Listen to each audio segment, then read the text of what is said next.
Chapter 4 All in Expectation Section 2 He went to the old man, straight from Varvara Petrovna's, and he was in such haste simply from spite that he might revenge himself for an insult of which I had no idea at that time. The fact is that at their last interview on the Thursday of the previous week, Stepan Trofimovitch, though the dispute was one of his own beginning, had ended by turning Pyotr Stepanovitch out with his stick.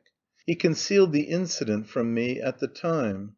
But now, as soon as Pyotr Stepanovitch ran in with his everlasting grin, which was so naively condescending, and his unpleasantly inquisitive eyes peering into every corner, Stepan Trofimovitch at once made a signal aside to me, not to leave the room. This was how their real relations came to be exposed before me, for on this occasion I heard their whole conversation. Stepan Trofimovitch was sitting stretched out on a lounge. He had grown thin and sallow since that Thursday.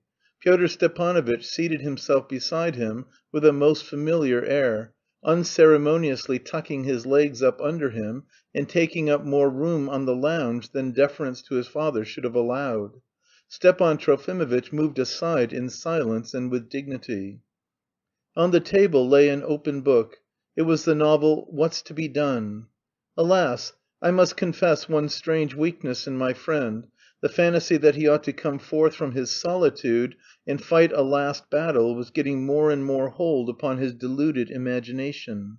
I guessed that he had got the novel and was studying it solely in order that when the inevitable conflict with the shriekers came about he might know their methods and arguments beforehand from their very catechism, and in that way be prepared to confute them all triumphantly before her eyes. Oh, how that book tortured him! He sometimes flung it aside in despair, and leaping up, paced about the room almost in a frenzy. "I agree that the author's fundamental idea is a true one," he said to me feverishly, "but that only makes it more awful.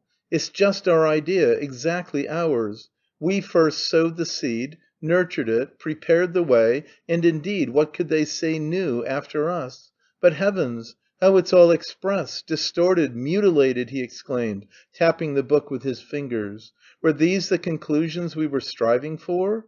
Who can understand the original idea in this?" "Improving your mind?" sniggered Pyotr Stepanovitch, taking the book from the table and reading the title. "It's high time. I'll bring you better if you like." Stepan Trofimovitch again preserved a dignified silence. I was sitting on a sofa in the corner. Pyotr Stepanovitch quickly explained the reason of his coming.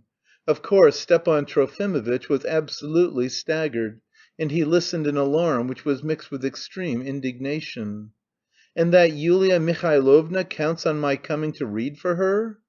"Well, they're by no means in such need of you. On the contrary, it's by way of an attention to you, so as to make up to Varvara Petrovna. But, of course, you won't dare to refuse, and I expect you want to yourself," he added with a grin. "You old fogies are all so devilishly ambitious. But I say, though, you must look out that it's not too boring. What have you got? Spanish history, or what is it? You'd better let me look at it 3 days beforehand, or else you'll put us to sleep perhaps." The hurried and too barefaced coarseness of these thrusts was obviously premeditated. He affected to behave as though it were impossible to talk to Stepan Trofimovitch in different and more delicate language. Stepan Trofimovitch resolutely persisted in ignoring his insults, but what his son told him made a more and more overwhelming impression upon him. "And she herself sent me this message through you?" he asked, turning pale. "Well, you see, she means to fix a time and place for a mutual explanation, the relics of your sentimentalising. You've been coquetting with her for 20 years and have trained her to the most ridiculous habits. But don't trouble yourself, it's quite different now. She keeps saying herself that she's only beginning now to have her eyes opened. I told her in so many words that all this friendship of yours is nothing but a mutual pouring forth of sloppiness. She told me lots, my boy. Foo! What a flunkey's place you've been filling all this time. I positively blushed for you." "I filling a flunkey's place?" cried Stepan Trofimovitch, unable to restrain himself. "Worse, you've been a parasite, that is a voluntary flunkey, too lazy to work, while you've an appetite for money. She too understands all that now. It's awful the things she's been telling me about you, anyway. I did laugh, my boy, over your letters to her, shameful and disgusting. But you're all so depraved, so depraved. There's always something depraving in charity. You're a good example of it." "She showed you my letters?" "All. Though, of course, one couldn't read them all. Foo, what a lot of paper you've covered! I believe there are more than 2,000 letters there. And do you know, old chap, I believe there was one moment when she'd have been ready to marry you. You let slip your chance in the silliest way. Of course, I'm speaking from your point of view, though, anyway, it would have been better than now when you've almost been married to cover another man's sins, like a buffoon, for a jest, for money." "For money? She says it was for money?" Stepan Trofimovitch wailed in anguish. "What else then? But of course I stood up for you. That's your only line of defence, you know. She sees for herself that you needed money like every one else, and that from that point of view maybe you were right. I proved to her as clear as twice two makes four that it was a mutual bargain. She was a capitalist and you were a sentimental buffoon in her service. She's not angry about the money, though you have milked her like a goat. She's only in a rage at having believed in you for 20 years, at your having so taken her in over these noble sentiments and made her tell lies for so long.